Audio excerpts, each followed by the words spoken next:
ඔය ඇවිදිනවා සීට් කෑලි උඩ ඒ වගේ පොඩි පොඩි දේවල් තිබුණා මට හොඳට මට මෙතන ඉස්සරහින් ඉතින් නැතුනේ අපේ නංගිගේ දුවනේ ගෙට යට වෙලා මේ ඉස්සරහමයි මගේ ගේ ඉස්සරහමයි හැමතිස්සෙම පොඩි සද්දයක් මට එන බොරු නෙවෙයි පොඩ්ඩක් හරි සද්ද එනවා එන වෙලාවට මම පිරිත් කියලා නිදිය ගන්න ඊට පස්සේ නෑ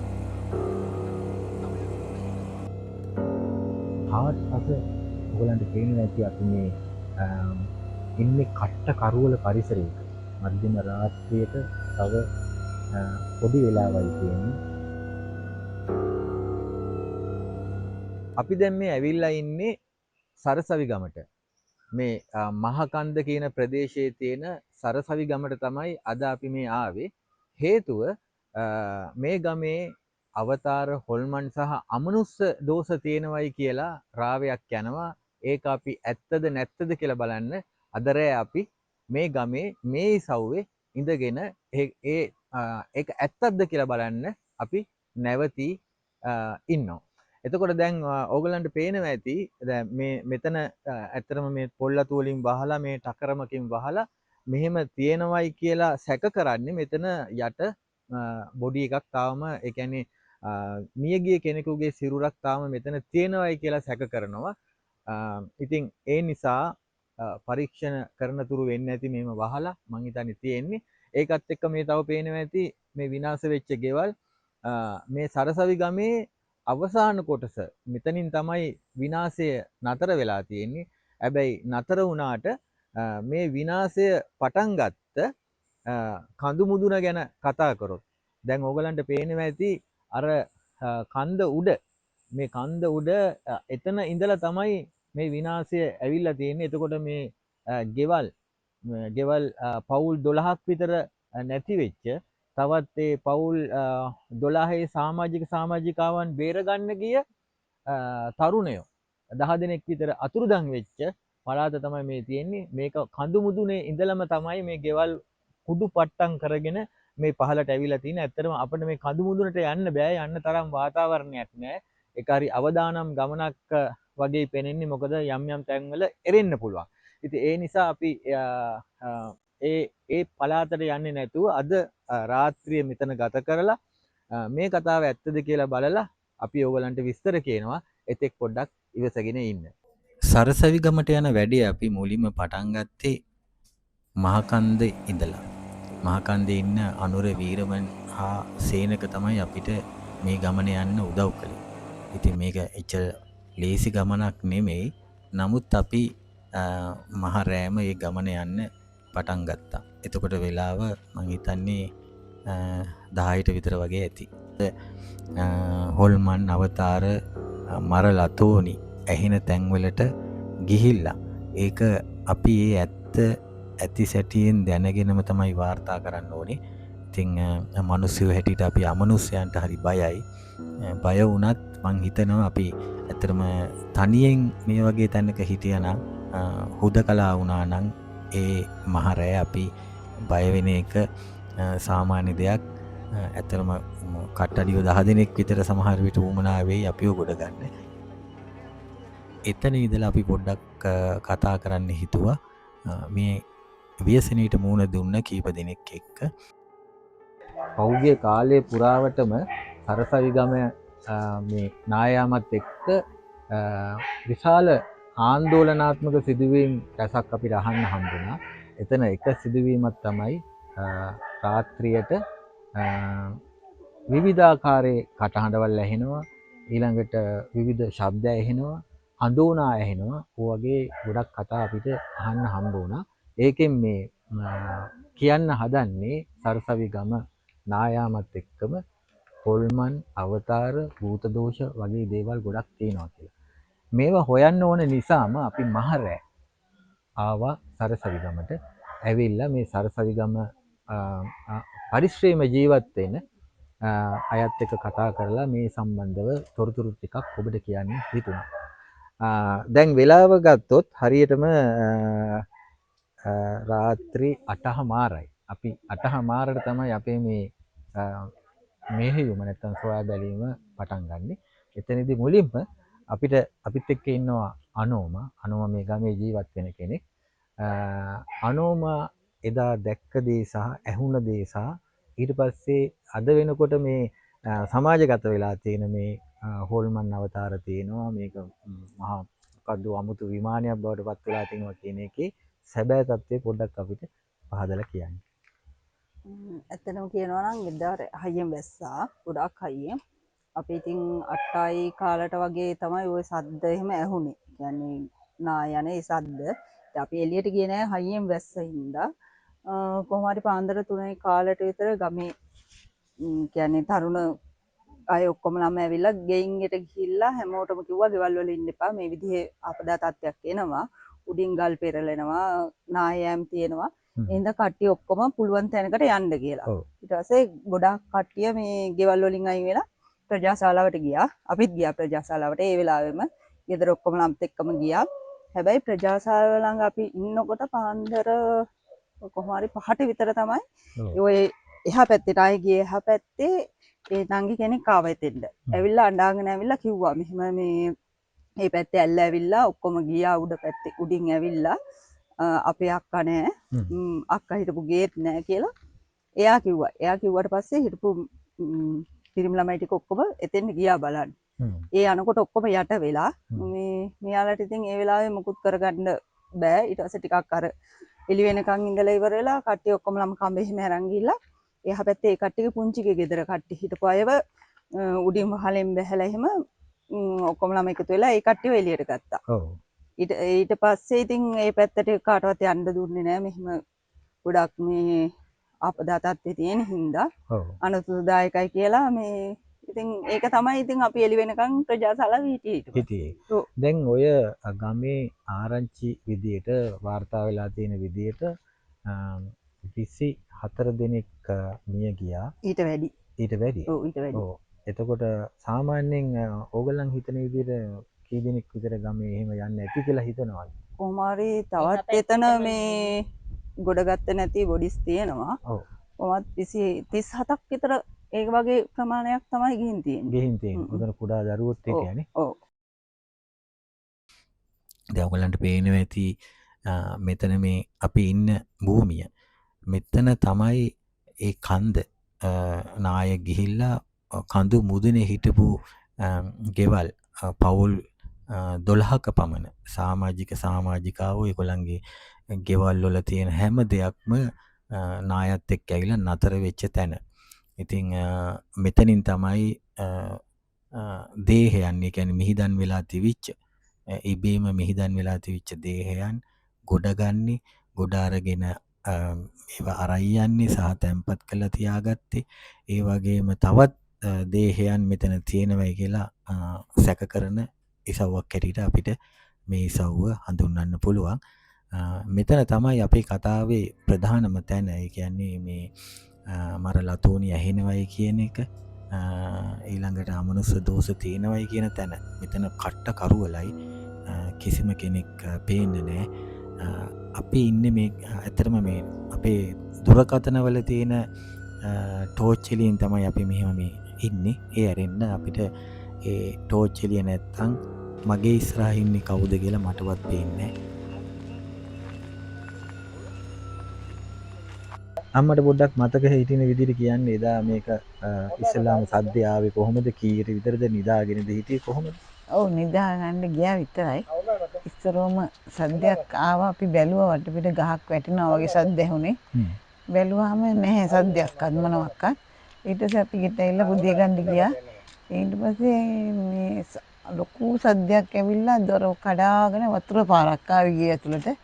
අපි ඔක්කොම කාමරේට පැනලා මේ ජනේලෙ එල්ලලා හිටියා. ඉතින් එළි කෑ ගහනවා වගේ වුණා පොඩි එක්කෙනෙක් බේරගන්න කවුරුත් නැද්ද කියලා. ඒ අපේ අක්කගේ පුතා. එයාගේ කට හොඳ ඇහුනේ වෙන නෑ අපිත් කෑ ගැව්වා කවුරුත් නැද්ද බේරගන්න කියලා. කවුරුත්ම හිටියේ නෑ. අපි එළෙනකම්ම ඉඳලා උදේ තමයි සරසවි ගම අර මල්ලිලා වගේක් ඇවිල්ලා අපිව බේරගත්තේ. මේ කවදාවත් මේ වගේ දෙයකට නෑ කවදාකවත් නෑ. ශබ්දයක් ඇහිලා නෑනේ. එහෙම නෑ. අපි අවුරුදු 70 ගණක් විතර 70 ගණන් වල ඉඳලා ඉන්නේ.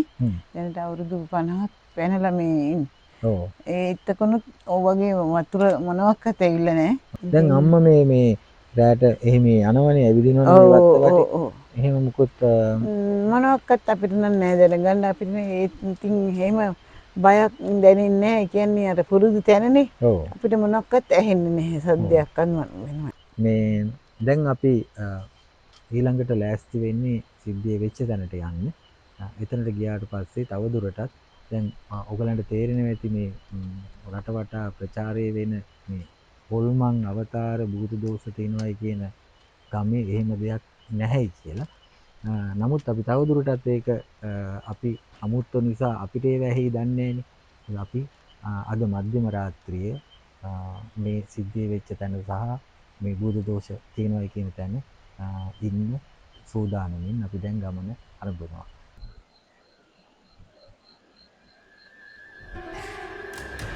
ඇත්තරම මධ්‍යම රාත්‍රිය චිත්තු වෙන්නේ මධ්‍යම රාත්‍රියට තව පොඩි වෙලාවයි තියෙන්නේ. ඒ වෙලාවේ ඇත්තරම අපිට ඇහෙන්නේ මේ කන්ද කඩාගෙන ඇවිල්ලා අලුත් ඇලක් හැදිලා ඒ ගලාගෙන යන වතුර පාරේ නැත්නම් ඒ ජල ගෝෂාව විතරයි. වෙන කිසිවක් ඇහෙන්නේ ඊට අමතරව ඉඳලා හිටලා අපිට පුංචි පුංචි ශබ්ද ඇහෙනවා. ඒ අර පොඩි පොඩි සත්තු කෑ ගහන ශබ්ද. රාත්‍රී කාලේ අපිට ඇහෙන ශබ්ද. ඒ අරින්න වෙන ශබ්දයක් ඇහෙන්නේ.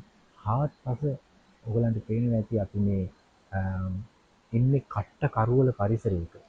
මේ ඛේදවාචකයෙන් පවුල් 12ක නිවෙස් සම්පූර්ණයෙන්ම විනාශ වෙනවා. ඒ පවුල් 12ෙම ඉතුරු වෙන්නේ බොහොම සුළු පිරිසයි. අනිත් අය මේ පොළවට යට වෙනවා. මේකේ තියෙන අනිත් ඛේදනීයම කතන්දරය තමයි මේ සිද්ධිය එදා රෑ ආරංචි වෙනකොට තවත් තරුණයෝ පිරිසක් එනවා මේ විපතටපත් වෙලා ඉන්න අය බේරා ගන්න. නමුත් ඔවුන්ගෙනුත් මම හිතන්නේ 10-15 දෙනෙක් විතර මේ පොළවේ මේ මඩ ඇතුලේ හිර වෙනවා. ඔහුගේ ජීවිත කාටවත් බේර ගන්න බැරි වෙනවා. ඒ ආපු පිරිස අතර ඉන්න හිටපු පිරිස අතර තමන්ගේ යාළුවොත් හිටපු බව අපිත් එක්ක එකතු වෙච්ච මේ ගමේම ජීවත් වෙන සුභාෂ් ප්‍රකාශ කරනවා. දැන් සුභාෂ් කියන විදිහට සුභාෂ්ගේ යාළුවෝ ටික තමයි අද ගොඩක් අය මෙතන මිහිදන් වෙලා තියෙන්නේ. ඉතින් සුභාෂ් ගැන පොඩි විස්තරයක් අපිට කියන්න මොකක්ද එදා වුනේ කියලා. මම නම් ඉන්නේ කෝවිලගාව. කෝවිලගාව ඉඳලා අපිට කොහොම හරි 11ට විතර සද්දයක් ඇහුණා. අකුණක් වදිනා වගේ. අපි ගණන් ගත්තේ නැහැ. ඊට පස්සේ අපේ ගෙවල් පැත්තටත් ගෙවල් කඩාගෙන ගියා. කඩාගෙන ගියාට පස්සේ ඒ ගැන අපි සැලකිලිමත් වෙලා ඒ ගෙවල් ටික මිනිස්සුන් බේරගෙන ඒ පැත්තට වෙලා හිටියා. උදේ කොහොම හරි 3යි 3:00 වෙද්දි වගේ තමයි මේව සිද්ධියක් වෙලා කියලා ආරංචියක් ආවේ. අපි ඇවිල්ලා බැලුවා බේරගන්න නම් කවුරුත් හිටියේ නැහැ. ඊට කලින් අපේ ගමේ මිනිස්සු ටිකක් ඇවිල්ලා බේරලා තිබ්බා. බේරිච්ච කට්ටිය මේ ළඟපාත ගෙවල් හදාගෙන ඉන්නවා. ඒ කට්ටිය ඇල්ලෙන් ගෙවල් හදාගෙන ඉන්නවා. මේවයි මේ කොහොමද ගියේ කියලා අපි නම් හරියටම දන්නේ නැහැ කියන්නේ. මේ උඩ පැත්තේ තමයි මේ කට්ටිය මේ ඒ කියන්නේ මේ ගෙවල් එම නාගිල්ලා කැඩිලා බිඳලා ඉන්න කට්ටිය ඉන්නේ උඩා පැත්තේ. අපි ඉන්නේ පල්ලෙහා පැත්තේ. මගේ නම් උඩා පැත්තේ උඩා පැත්තේ අපි ජාති එහෙම නැහැ. යාළුවෝ කියන්නේ හැමතැනම ඉන්නවනේ. ඒ වගේ මටත් හිටියා යාළුවෝ. යාළුවෝ ඔක්කොම යට වුණා. ඒ කට්ටිය ගෙවල් තියෙන්නේ බොහෝ දුර. නාගිය තැන්ටයි ඒ කට්ටිය ගෙවල්ටයි සම්බන්ධ නැහැ.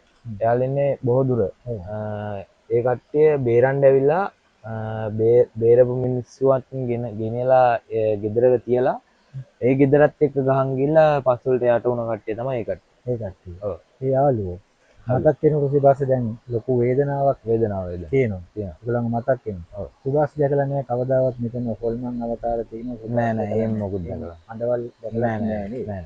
මේ සිද්ධිය වෙච්ච තැනම අපි මේ ඉඳගෙන කතා කරනකොට දැන් මේ පැහැදිලි වෙනවා ඇති රට තුල ප්‍රචාරය වෙලා තියෙන ඒ කතන්දර වල යම් සත්‍යතාවයක් නැහැ කියන එක.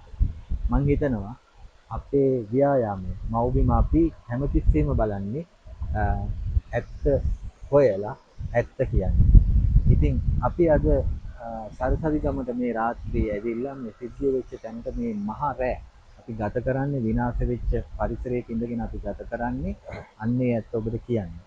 මව්බිම ඇත්ත හොයලා ඇත්ත කියන නිසා තවදුරටත් අපි බලාපොරොත්තු වෙනවා මේ ගැන හොයන්න. අවසානයේදී අපි ඔයගලන්ට කියන්නම් අපි හොයාගත්ත දේ ඇතුලේ සත්‍යතාවයක් තියෙනවද නැද්ද කියන එක. දැන් මේ අපිත් එක්ක ඉන්නේ මුලින්ම හිතට ටිකක් අර බයක් සාංකාවක් දැනිච්ච විවිධ ශබ්ද ඇහෙනවා කියලා කියපු අම්මා. අද වෙනකොට මේ අම්මගේ තත්ත්වය ටිකක් වෙනස් වෙලා අම්මා ආගමානුකූලව යහපත් විදිහට හිතලා දැන් එහෙම දෙයක් නැහැයි කියන තත්යකට අම්මා ඇවිල්ලා තියෙනවා. නේද අම්මේ? ඔව්. දැන් තනියෙන් ගෙදර නිදියන්නේ. අපි දෙන්නම ඉන්නවා. ඉන්නවා. දැන් ඇහෙන්නේ මේ වතුර ගලාගෙන යන සද්ද. දැන් වතුර සද්ද විතරයි.